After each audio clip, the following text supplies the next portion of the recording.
어제 감사원이 발표한 문재인 정부의 통계 조작 의혹 관련 중간 감사 결과 파장이 계속되고 있습니다.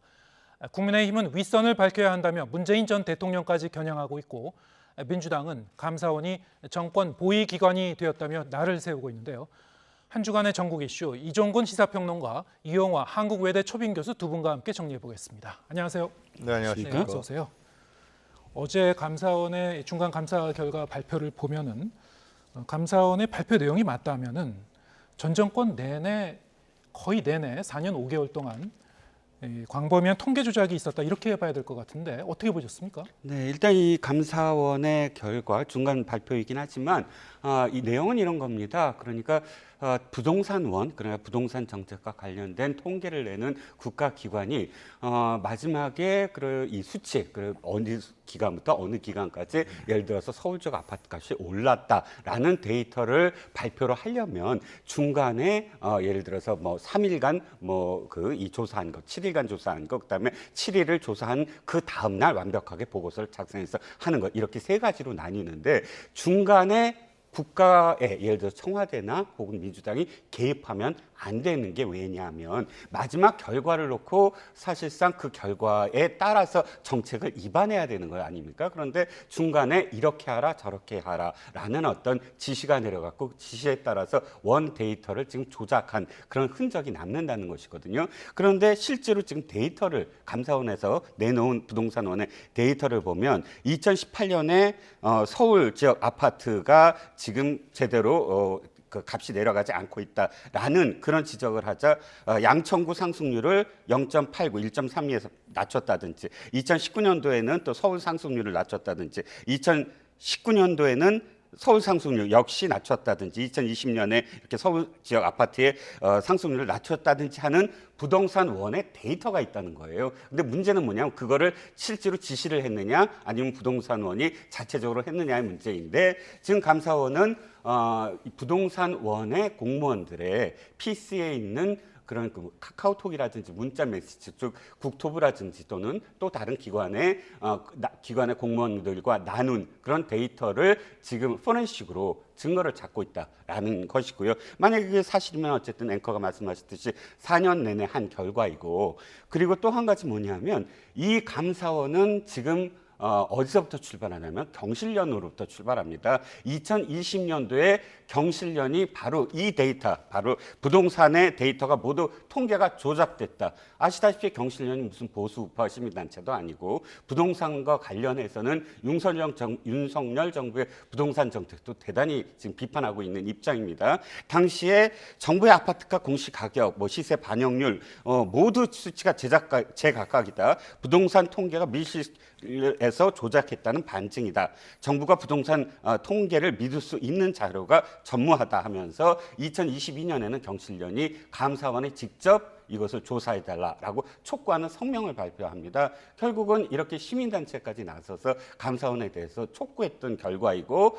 그 당시만 하더라도 거의 모든 언론이 어쨌든 이 통계는 믿을 수 없다. 그러면 과연 이 통계를 조작한 그 책임자가 누구냐를 밝혀야 된다가 사설의 거의 대부분이었고, 그 결과가 지금 나왔다는 것이죠. 네, 감사원 중간 감사 결과 발표가 이전에 경실련이라든가 시민단체가 문제 제기했었던 부분, 사실 전 정권에서 이 부동산 이 통계 자료 발표에 대해서 언론이나 전문가나 정치권이나 이런 시민단체나 다 이제 문제 제기를 했었고요. 이게 문제가 됐었던 거는 어제 오늘의 얘기가 아닙니다만 일단 거기에 어느 정도 일맥상통하는 그 감사 결과가 나왔는데 상당히 근데 그 결과가 광범위하고 굉장히 좀 구체적인 내용이 나왔어요. 어떻게 보셨습니까? 근데 통계를 어떻게 인용하고 통계를 어떻게 수치를 그 안에서 넣고 또 그걸 이제 돌리느냐, 이 문제는 이제 전문적 영역이기 때문에 오늘 감사원의 어제입니까? 하여튼 감사원에서 발표한 거에서 통계에서 조작이 있다라는 것은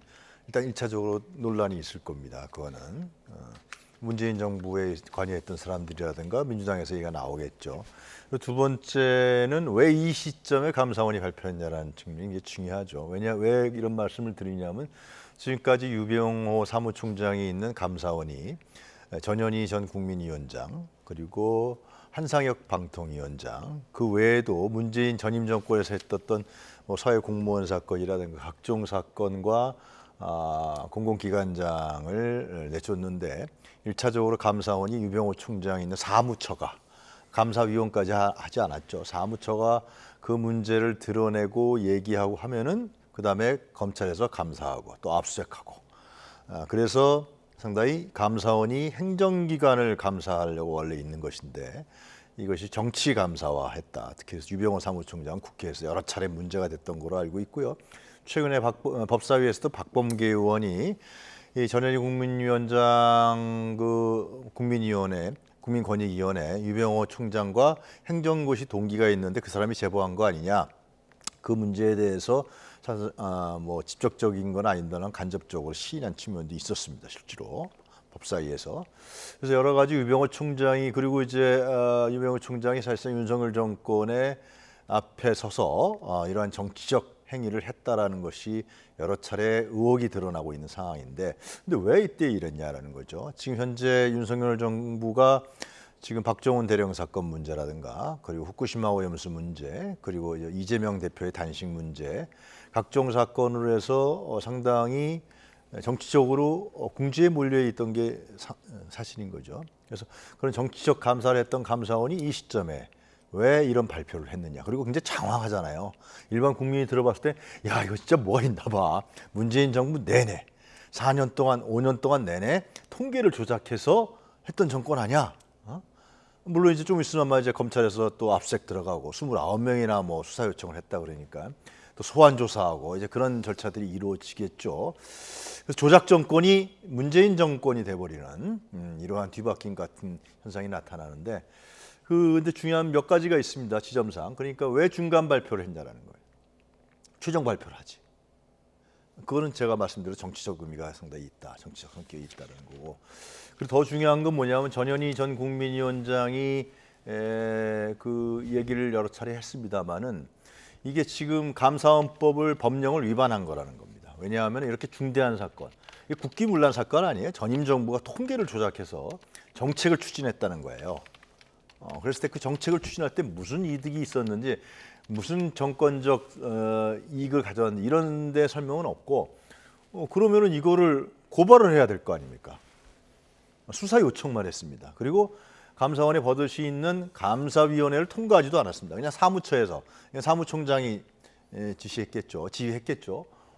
그런 얘기도 그런 감사원법에 있는 감사위원회에 통과해야 되는 부분도 전혀 고려치 않고 이건 법령 위반이라는 해석이 나왔거든요.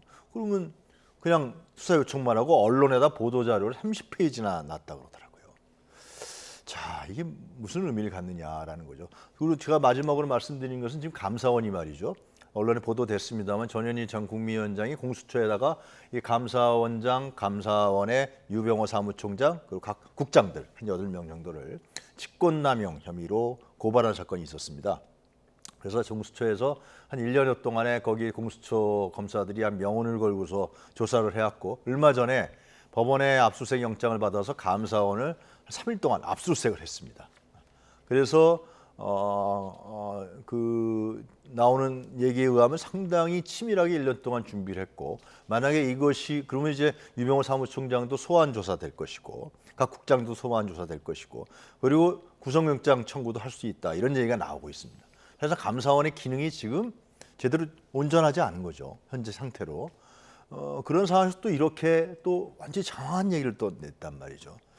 과연 감사원이 그동안에 했던 행태라든가 정치적 행태, 물론 이 일반 행정부 했던 거 제가 잘 모르겠습니다만 그러한 정치적 행태를 봤을 때 이 감사원의 지금 이 시점에 아주 예민한 시점에 내놓은 장황한 그것도 감사위원을 승인받지 않고 사무처 단독으로 했던 이러한 설명에 대해서 이게 신뢰성이 있겠느냐. 물론 이제 지금 뭐 다음 주가 되면 여러 가지 논박이 이루어질 겁니다. 이것은 과연 감사원 의도도 될 것이냐라는 부분에서 상당히 저는 우려가 앞선다 생각합니다. 네, 감사원이 22명에 대해서 4개 기관의 22명에 대해서 수사 요청을 한 건데 지금 말씀하신 거를 요약을 해보면은 왜 이 시점에서 이 중간 감사 결과를 발표했느냐. 그리고 감사위원회의 의결을 거치지 않고 왜 이런 중간 감사 결과 발표 이런 형식을 통해서 이렇게 광범위한 결과를 발표했느냐.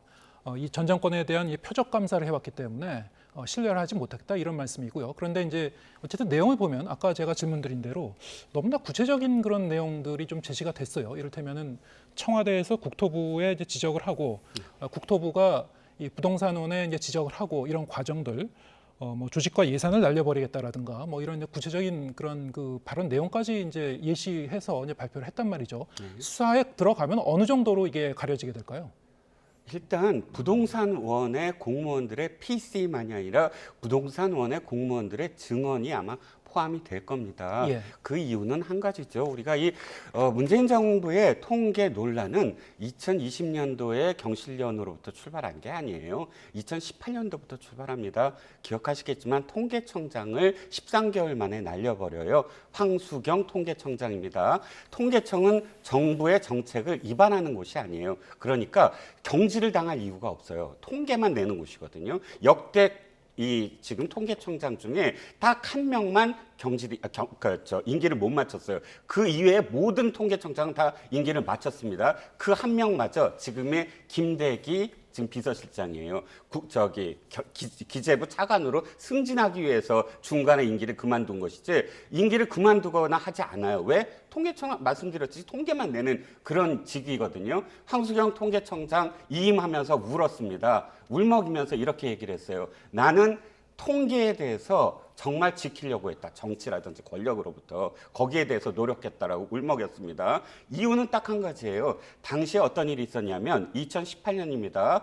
지금 황수경 통계청장이 3월에 UN 통계와 관련된 위원회에 파견을 나갑니다. 출장을 나갑니다. 그때 이 문재인 정부가 뭐를 시도하냐면 통계청의 자료는 통계청이 완전히 결과를 내기 전에 그 어떤 기관도 유출할 수 없다고 돼 있는데 당시에 통계청장이 없는 자리에서 그 통계청 차장이 승인을 해줍니다. 예외 조항을 승인을 해줘요. 그 예외 조항이 첫 번째 지금 적용된 게 홍장표 경제수석이 중간 보고치 최저임금과 관련돼서 어떤 결과가 나왔느냐라는 거를 중간치를 그러니까 내라 해갖고 그것을 강신욱이라는 보사연 실장한테 맡기는데 강신욱 그 실장이 이 문재인 정부의 입맛에 맞는 그런 보고서를 씁니다. 그래서 그 당시에 바로 문재인 대통령이 이렇게 최저임금이 오르고 해서 이런 효과를 봤다. 뭐 90% 이상의 효과를 봤다라고 발표를 합니다. 그런데 문제는 어떻게 되는지 아십니까? 바로 황수경 총장을 내쫓고 이렇게 입맛에 맞는 통계를 만든 사람을 통계청장으로 임명을 합니다. 강신욱 청장이 임명하면서 첫 번째 한 말이 이겁니다. 장관님들의 정책에 아주 도움이 되는 통계를 보고하겠다. 아주 그때 언론에서 굉장히 크게 비판했습니다. 통계란 정부 정책에 입맛에 맞는 통계를 내는 건 조작이에요. 조작을 할 수밖에 없어요. 그게 입맛에 맞는 통계를 내는 것이 아니라 아주 정확하게 그러니까 뭐 이 정부 정책이 잘못되면 잘못된 대로 나타나야 그것을 수정할 수 있지 않겠습니까? 그런데 당시에 강순욱 청장이 이렇게 말을 함으로써 그 당시에도 부동산원의 공무원들이 굉장히 지금 이 상황 잘못됐다라고 내부 분위기가 있다는 이데일리부터 많은 언론들의 기사가 있습니다. 그러니까 제가 말씀드린 건 뭐냐면 2018년부터 이미 배태된 문제다. 그런데 그 어떤 상황도 사실은 그러니까 이렇게 그 국토부라든지 혹은 청와대라든지 직접적으로 압력을 넣는데도 불구하고 부동산원 공무원들은 따를 수밖에 없었다. 거기에 대해서 사실상 지금 감사원이 이렇게까지 앵커가 말씀하셨듯이 구체적으로 접근할 수 있었던 건 당시에 이것이 부당하다고 느꼈던 부동산원의 공무원들이 분명히 저는 있었다고 생각을 합니다. 네. 구조적으로 이거는 이 정권의 입김이 통계 작성 과정에서 이제 입김이 들어갈 수 있는 그런 구조로 돼 있고 그것이 이제 실천이 됐을 것이다. 뭐 이런 말씀인데 그런데 지금 민주당은 정치 감사라고 조작 감사라고 이제 반발을 하고 있고 그리고 문재인 정권 당시 인사들의 이제 정책 포럼이죠. 사이제 같은 경우에는 통계 조작은 애당초는 어려운 거다 이렇게 이제 얘기를 하고 있습니다. 자, 이 말은 어떤 의미인가요? 논란이 될 거예요. 지금 말씀하신 그게 지금 무슨 뭐 통계청장이니 입맛에 맞는 이런 것이 과연 팩트에 입각해서 지금 있는 것인지. 발언 그대로 잠깐만요. 예. 언론에 왔다 갔다 팩트는 아니잖아요, 그죠? 공개적으로 한 아니 발언입니다. 이 그러니까 발언. 그것이 팩트지 않은지 이제 다음 주에 가면은 그 부분에 대해서 논란이 있을 거예요. 그러니까 논란이 되죠, 이거는. 당연히 논란이 될 거예요. 그걸 노린 거 아니겠습니까? 또 감사원에서는 논란이 되죠. 그 통계 지금 다른 통계 전문가들도 얘기하는 것은 과연 통계라는 것이 수치만으로 비교할 수 있는 것이냐라는 부분이 논란이 될 것이고, 그런 얘기를 했다 안 했다가 또 논란이 될 것이고. 근데 중요한 건 그거예요. 그게 무슨 의미가 있는 거예요, 도대체? 윤석열 정부 왔으면 2년 차인데 문재인 정부에서 했던 그 정책입니다. 소득주도 성장과 부동산 정책이에요. 그것이 조작됐다라고 지금 얘기하는 것은 그게 무슨 의미가 있는지 전혀 모르겠어요. 의미가 없습니까? 무슨 의미가 있습니까, 그게? 그 법법 행위가 이루어졌습니까, 근데 지금? 국가 통계는 정책의 근간이 되는 것이고 네. 국가 통계에 대한 그러면은- 신뢰가 떨어지면 그러면은 말이에요. 시장이 동의하지 않겠습니까? 아니, 그러면은 그렇게 중요한 문제고 국가 사범이고 그리고 국기문란이고 정말 문재인 정권이 통계를 조작한 조작 정권이라 그러면은 네. 정정당당하게 감사원에서 예. 수사 요청할 게 아니라 감사위원들 있지 않습니까? 거기서 감사위원회를 통과시켜서 고발 조치를 해야 될 거 아니에요. 그게 정석 아니에요? 그 고발 조치하게 감사원법 법령에 나와 있단 말이에요. 전현희 위원장도 수사 요청만 하고 감사위원들 그 문제가 터졌단 말이죠. 그렇게 하는 게 정석이죠. 그러면은 감사위원들 다 동의했으니까 이거는 검찰에서 수사하고 그렇게 하는 것이 맞죠. 근데 이것을 네. 중간에 최종 결과도 아니고 중간 발표를 해서 보도자료 30페이지 내리고 말이죠. 그것도 사무처로 단독을 한 거 아니에요. 그리고 지금 나온 얘기를 그거를 그러면은 저는 다음 주에 논박이 있을 거라고 생각하는데. 네, 그 부분은 이제 아까 유 교수님께서 한번 지적을 하셨던 그런 논점이고. 아니 그러니까 지금 이제 예. 그것이 팩트냐 아니라는 것은 예. 논박이 있을 수밖에 없는 것이고. 예. 또 다른 논점은 이 통계법에 의하면은 이 통계 작성 중인 통계는 미리 이렇게 꺼내 볼 수가 없게 돼 있습니다. 네. 그럼 이게 처벌 대상이거든요. 그런데 이게 주간 통계인데 이게 사실은 이제 주중 통계를 다시 제출하도록 발표하도록 만들어서 이 청와대나 이 당국에서 이 작성 중인 통계를 미리 보는 형식으로 이제 본 거 아니냐, 뭐 이런 게 논란이 될 법한데요. 그래서 이 부분에 대해서는 부동산원이라든가 이제 통계 담당하시는 분들도 좀 문제의식을 갖고 있었던 것 같습니다. 이 부분에 대해서 어떻게 생각하십니까? 자, 경실련이 지금 문제 제기를 한 게 수치예요. 정확하게 그때 당시에 서울 지역 아파트와 관련돼서 지금 민간 데이터, 민간 부동산 전문 데이터 쪽이 KB 부동산 관련된 그 팀입니다. 거기서 발표가 돼 있는데 당시에 자그마치 60%가 넘는 상승률을 보였다는 것이고 부동산원은 25%라는 거예요. 그러니까 차이가 44%나 나잖아요. 그 이전 직전까지 KB와 그다음에 부동산원 어떤 정부도 둘의 어떤 그런 그 기간 간에 그 이 부동산 관련된 통계의 차이가 0.4%가 고작이었다는 겁니다. 그런데 지금 뭐 아까 말씀드렸지만 40% 포인트 차가 나잖아요. 그러니까 여기에 대해서 제대로 답을 해라. 이건 있을 수 없다는 것이고요. 한 가지만 더 말씀드리면 중간 발표는 벌써 2011년 이후만 데이터만 하더라도 6번이나 있어요. 그래서 감사원 중간 발표가 그렇게 이번에 갑자기 드문 일도 아니고 그다음에 또 한 가지는 뭐냐면 지금 이게 민주당이 조금 좀 입장을 정확하게 하셔야 될 것 같아요. 왜냐하면 부동산 정책과 소주성 정책이 잘못된 것을 알면서도 그걸 덮기 위해서 통계 조작을 했다는 거잖아요. 지금 이 결과는. 그런데 지금 2022년도에 김민석 정책위 의장이 어떻게 표현했냐면 우리가 실패했다.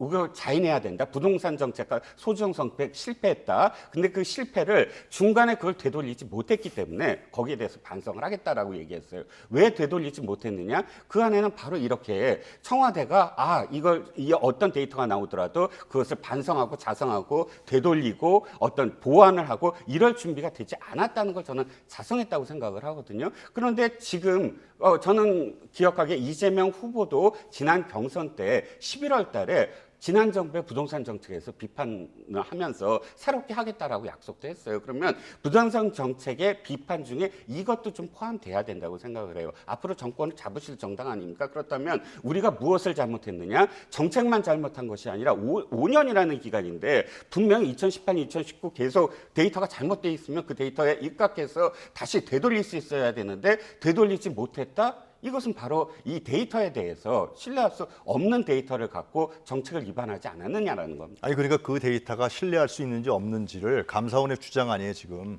그죠? 그것을 그러면 문재인 정부의 담당자들 지금 뭐 정책실장에서 4실장과 29명을 지금 수사 요청했다는데 그 사람 얘기도 들어봐야 될 거 아니에요. 그리고 거기서 담당했던 사람들도 얘기를 들어봐야지만 그게 맞는 것이지 감사위원회도 통과하지 않고 그냥 사무처에서 이병호 총장이 지휘하는 사무처에서 수사 요청한 걸 갖고서 문재인 정부는 조작 정권이라고 얘기하는 것이 제가 맞냐라는 거예요. 이거 굉장히 중요한 사건 아니에요? 지금 말씀하신 대로 문재인 정부가 4년 내내 5년 내내 자신들의 소득주도 정책이야 부동산 정책을 피는데 왜곡된 통계, 조작된 통계를 갖고 했다는 거 아니에요. 이거 문재인 대통령이 책임져야지 맞다면은 그런 거 아닙니까? 그러면은 이 문제를 이런 식으로 보도자료 해서 뿌리고 말이죠. 이 예민한 시기에 감사위원회 통과하지도 않고 고발 조치도 안 하면서 수사 요청해서 이거야말로 언론 플레이 아니에요? 저는 그렇게 봐요. 그러면 제대로 된 감사원이라 그러면은 정말 이걸 보안에 붙여서 그 위원회 해서 정확한 것을 그러면 검찰에 고발하고 수사 요청을 하는 게 맞는 거죠. 그 지금 감사원에서 주장하는 거 갖고 이게 맞습니다라고 얘기하면 국민들이 맞나 보다 그러죠. 그냥. 그러면 지금 정책실장부터 해서 정책실장 4명부터 해서 거기 있던 관계자들이 다 수사 요청 받고 지금 분명히 소환되고 막 그럴 텐데 그 사람들 얘기도 들어봐야죠. 진짜 소주성과 부동산 정책을 피는데 조작된 통계를 갖고 했는 것인지 아니면 그 사람들의 정책인지. 예? 그리고 부동산 정책은 문재인 정부에서 잘된 정책이 아니었잖아요. 소주성도 잘된 정책 중간에 뭐 폐기하지 않습니까? 근데 그거 저는 참 상식적으로 이해가 안 가네요. 그거를 조작된 통계로 말이죠. 예? 그 성공한 정책도 아니고 그 정권의 안위가 걸려 있는 정책도 아니었는데 그걸 조작했다? 하여튼 제 생각이고 상식적인 생각이고 그렇다면 그거는 근거에 입각해서 얘기를 해야 되는 것이지 이쪽 편 얘기는 하나도 안 들어보고 그게 맞습니다. 팩트입니다. 그러면은 국민들이 그건 맞나 보다. 문재인 정권은 조작 정권이구만. 그렇게 생각할 거 아니에요. 알겠습니다. 이 통계 조작 의혹 감사원이 발표한 이 내용에 대해서는 말씀하신 대로 정치권에서도 계속 좀 갑론을박이 이어질 것 같고요. 검찰의 수사도 이제 진행될 것 같은데 사실 이 부동산원의 통계의 신빙성에 대해서는 지금 현재에도 부동산 전문가들이 이게 과연 그 시장 상황과 일치하느냐. 지난 여름에도 사실 민간 통계와 부동산원 통계가 좀 불일치하는 부분이 있어서 전문가들도 좀 고개를 갸우뚱하는 부분이 있었습니다. 그래서 그런 어떤 구조적인 문제 이번 기회에 좀 수술을 할 필요가 있다 이런 얘기는 나오고 있고요. 하지만은 이 감사원 발표 내용은 그런 차원을 떠나서 굉장히 의도적이고 광범위한 조작이 있었는지 이거는 이제 수사를 해야 되겠다는 것이고 그건 저희가 이제 상황을 좀 더 봐야 될 것 같고요. 마지막으로 제가 한 말씀을 드리면요. 아니 지금 윤석열 정부 출범한 지 2년 차인데 이게 무슨 의미가 있냐 좀 묻고 싶어요. 진짜 말씀하신 대로 부동산원이라든가 통계, 국가 통계 수치가 문제가 있다 그러면 윤석열 정부에서 뭐 국무총리실이라든가 그쪽에서 시정을 하든지 그러면서 정확한 통계를 만들든지 그런 근거가 있다면은 그렇게 하면 되는 것이지 이 2년 돼서 문재인 정부가 조작 정권이라 대통령도 책임이 있다. 이런 식의 하는 것이 지금 경제는 엉망이고 말이죠. 지금 9월 위기설부터 지금 해서 지금 경제 성장률도 1.4%고 그리고 현재 박정훈 대령 사건이라든가 각종 사건들이 현재 윤석열 정부와 대통령이 해결해야 될 현안인데 긴급한 현안인데 이 문제에 대해서는 현안에 대한 방책이라는 건 전혀 내놓지 않고 2년 전에 문재인 정권이 조작 정권이고 문재인 대통령까지 책임이 있어 이것이 무슨 의미가 있냐 도대체. 예. 그럼 알겠습니다. 저도 한 번은 주셔야 될 것 같은데 예. 지금 두 분 말씀하셨으니까 자 문재인 정부는 시작하자마자 일자리 정부라고 해서 일자리 보드부터 만들었습니다. 물론 그 다음 날 없앴지만 그 다음부터 5년 동안 경제의 가장 핵심이 소주성이었고 문재인 정부는 5년 내내 소주성 실패했다고 해본 적이 없습니다. 성공했다고 했고 거기에 대해서 뒤에 사이제가 지금 소주성 실패했다는 얘기 한 번도 안 합니다. 부동산 정책 실패 받아들이지 않습니다. 다 성공했다고 하죠. 지금 새로운 어떤 민주당이 지도부가 지금 거기에 대해서 총선이나 혹은 당시에 뭐 지선을 위해서 했던 발언으로 생각을 하고요. 두 번째는 국가 통계가 만약에 진짜 조작이 됐다면 이건 단순히 뭐 이렇게 통계가 어쨌단 말입니까? 지금의 그걸 왜 말합니까의 문제가 아니라 국가의 기강이 무너지는 일이거든요. 통계는 그 누구도 건드려서는 안 되는 것이고요. 통계를 건드려서 망한 나라가 그리스입니다. 그리스가 물가 상승률이 늘 통계를 조작을 해서 뭐 6%다 그랬는데 그때 EU가 12%라는 걸 밝혀내면서 그리스의 완전히 지금 그 경제가 붕괴돼서 이제서야 자신들이 무엇을 잘못했다라는 것을 처음부터 인정을 하면서 정책을 위반하면서 이제서야 그리스가 회복됐다는 기사가 나오고 있습니다. 아르헨티나도 마찬가지고요. 우리가 통계라는 것을 만약에 진짜 어떤 정부든 누구든 이 중간에 수치 내놔봐. 이거 내 마음에 안 들어. 이렇게 받고 가능한 국가라면 그 국가는 공산주의 국가밖에 없다라고 생각을 합니다. 아니 그러니까 그 문재인 정권 교체됐잖아요, 그죠? 부동산 문제가 있었던 뭐 어쨌든 정권 교체가 됐으니까 국민이 그거는 심판한 것이고, 그리고 통계가 그렇게 중요하다 그러면 제가 다시 한번 말씀드리지만 감사원에서 지금 공수처 수사를 받고 있잖아요. 압수수색 3일 동안 받고 그 사람들 지금 소환 조사 받을 거예요. 이제 직권 남용으로. 예? 유병호 총장부터 해서 국장 제가 알고 있는 한은 그래요. 그렇다면 그 통계가 그렇게 문제가 국가사범이고 문재인 정권이 조작 정권이라 그러면 통계, 그럼 감사위원회 열어서 감사위원들 의견도 들어서 정식으로 검찰에 고발하면 될 거 아니에요. 왜 그건 안 하고 사무처에서 수사 요청해갖고 보도자료 30페이지나 뿌리냔 말이에요. 예, 알겠습니다. 충분히 얘기를 한 것 같고요. 네. 예, 그 주제는 다음 주제로 넘어가도록 하겠습니다.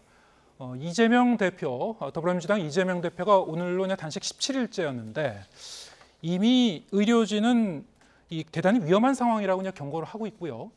민주당 의원총회에서도 이 단식 중단을 좀 해달라 이렇게 설득하고 있는데 이재명 대표 본인은 상당히 좀 완강한 것 같습니다. 계속 단식을 이어갈 태세고요. 지금 상황 어떻게 보고 계십니까? 일단 의원총회를 열고 또 대표에게 단식을 중단을 의총의 이름으로 만약에 요구를 했다고 한다면 저는 이재명 대표가 이제는 그걸 좀 받아들이는 어떤 그러니까 소프트 랜딩하는 수순으로 가야 되지 않을까, 또 그걸 위해서 또 의총이 갑자기 이렇게 열린 게 아닌가 싶고, 지금 저는 이재명 대표가 많은 걸 얻어냈다고 생각을 하거든요. 그것이 뭐 공과 옳고 그르고 이런 걸 다 떠나서 일단 그 직전까지 한번 보면 이재명 대표가 단식하기 직전 날 어떤 일이 있었냐면 김남국 의원 지금 그 제명 부결이 있었어요. 그게 굉장히 큰 파장이었거든요. 왜냐하면 민주당이 거의 그것을 약속을 했고 대외적으로 약속을 했고, 그런데 갑작스럽게 3대3 그 특위 소위가 동수가 되면서 부결을 하면서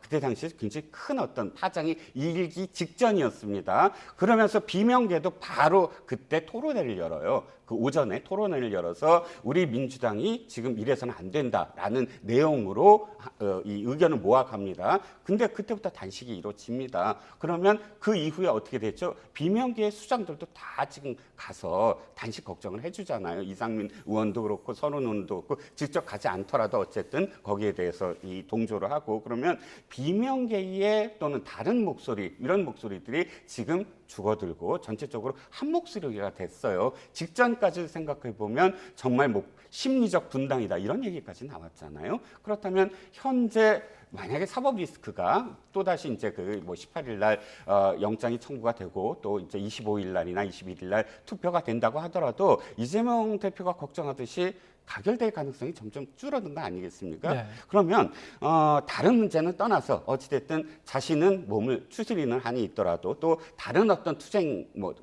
투쟁이라는 게 꼭 단식 투쟁만 있는 건 아닐 테니까요. 지금의 어떤 전국 또 민주당이 지금 걱정하고 있는 그런 민생이라든지 이런 전국도 있고 또 정기국회가 바로 또 연결이 되고 국정감사도 연결이 되지 않겠습니까? 그러니까 저는 뭐 이재명 대표가 의총이라는 정말 자당의 어떤 의원들의 전체 목소리를 함께 그렇게 냈다는 데 대해서 좀 평가를 하는 게 네. 그 연착륙의 하나의 어떤 걸음이 아닐까 생각을 합니다. 네, 지금 이제 출구를 찾아야 할 때다. 동의하십니까? 지금 이재명 대표가 곡기를 끊은 지 17일, 오늘 17일, 네, 17일 18일 되고요. 다음 주 네. 되면 이제 20일로 가고 있는데, 그리고 김남국 의원을 살리기로 했었다. 그리고 당내 비명계의 권력 투쟁 때문에 했다. 그렇게 하면은 안 되죠. 지금 굉장히 위험한 상황이라고까지 의사들이 진단을 하고 있는데 그렇게 얘기를 하면 저는 안 된다고 생각이 들고요. 기본적으로 우리는 다 인간이고 생명을 존중하는 사람들이고요.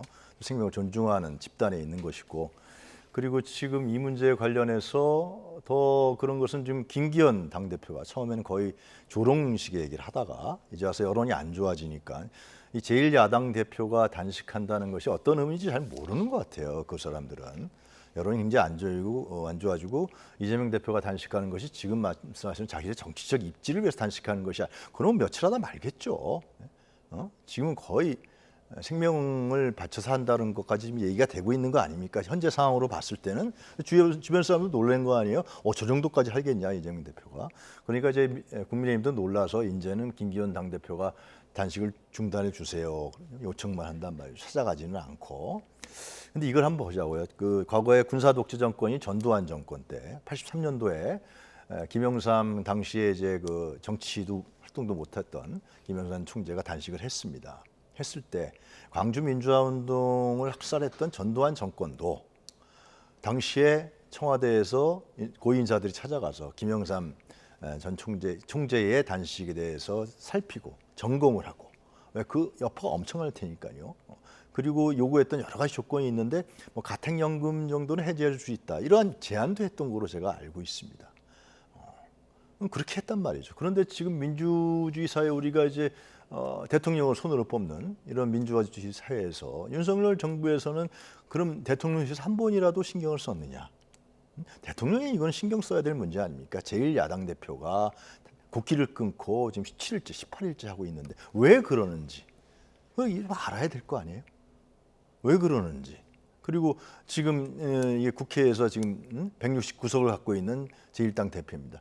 그 이재명 대표가 자기네의 김남국 의원을 살리고 한 것인지, 예? 아니면 비명계 정치 권력 투쟁 때문에 한 것인지, 아니면 대통령이 알아야 될 거 아닙니까? 그리고 당연히 국민의힘은 파트너 아닙니까? 파트너면 국회에서 정기국회 되고 이제 예산안 처리요. 그 문제에 대해서 좀 찾아가서 왜 그러시느냐 알아보기도 하고 말이죠. 만류하기도 하고. 그게 인간된 본연의 모습이 아닌가 좀 싶습니다. 네. 근데 이런 부분에 대해서는 전혀 얘기하지 않고 지금 계속 폄훼하고라는 부분들이 그건 역풍이 당연히 오죠. 국민 여론에서. 만약에 이재명 당대표가 진짜 자신의 정치적 입지를 위해서 했다 그러면 국민들이 압니다. 그거는. 이렇게 어떤 결과가 나올지 모릅니다만 한 인간의 생명이 걸려 있는 문제인데 이 점에 대해서는 정치인이 아무래도 출세지향적이고 야망을 갖고 있고 권력만 쫓는 정치인이라 할지라도 우리가 대한민국의 국민이고 또 인간이잖아요. 생명을 갖고 있는 인간이잖아요. 그러면은 좀 태도를 바꿔서 말이죠. 어떻게 보면 이 계기로 해서 이것을 계기로 해서 여야가 통합의 정치를 화합의 정치를 할 수 있는 거, 국회에서 논의할 수도 있는 것이고 여러 가지 문제를 협의할 수 있는 것이고 윤석열 정부도 야당의 의견도 들으면서 국정 운영을 안정화시키면서 통합의 정치를 갈 수 있는 기회로 삼을 수도 있는 겁니다. 네. 꼭 그렇게 생각해야 된다고 생각합니다. 알겠습니다. 시간이 다 돼서 좀 마무리를 해야 될 것 같은데요. 예, 다음 주 초에는 검찰 영장 청구가 좀 예상이 되고 있고 이재명 대표의 단식도 상당히 좀 기로에 놓여 있습니다. 그래서 어떤 그 상황이 전개될지 함께 지켜보도록 하겠습니다. 이종근 시사평론가, 유영아 한국외대 초빙 교수 두 분과 함께했습니다. 고맙습니다.